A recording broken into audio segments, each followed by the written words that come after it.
The evidence in support of exercising is massive. We know that it doesn't take much physical activity to actually get the benefits.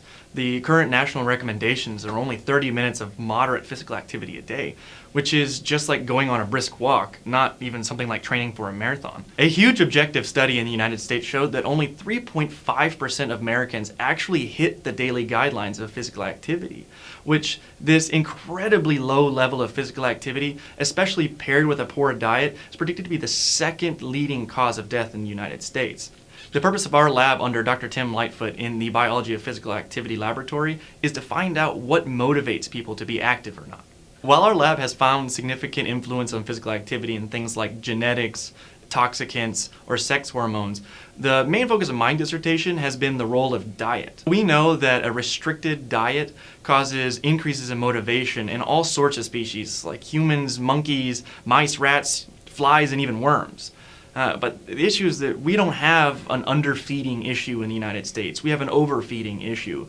And so to test this, what we did was we overfed mice with a high-fat, high-palatable diet with fructose in their drinking water to simulate a poor American diet. The wheel running in these animals decreased up to 70%. With further investigation, we found that the microbes of these overfed animals have been completely altered. Your gut microbes are important as they further digest all the food that you eat, and they create metabolites that can interact with every single part of your body, especially changing psychological states such as depression or motivation.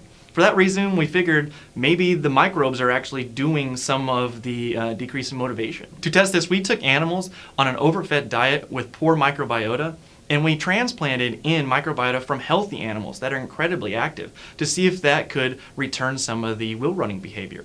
What we found is that if you just implant these gut microbes into an overfed animal that didn't change its diet, so it's still on the unhealthy diet, their activity doesn't change at all because these gut microbes simply just die. This is kind of similar to someone taking a probiotic but not changing any of their diet and hoping that an effect happens. So the only way that we found that microbes can be beneficial is getting a supplementation of these gut microbes at the same time these animals change their diet to a healthy one. When we do this, we found that these animals regain their physical activity levels faster than animals that didn't get the gut microbe transplant. Of course, we have much more to do before we give any recommendations, and I need to point out that these transplants aren't anything like taking a probiotic. But I can say that your motivation to be physically active can be a gut feeling.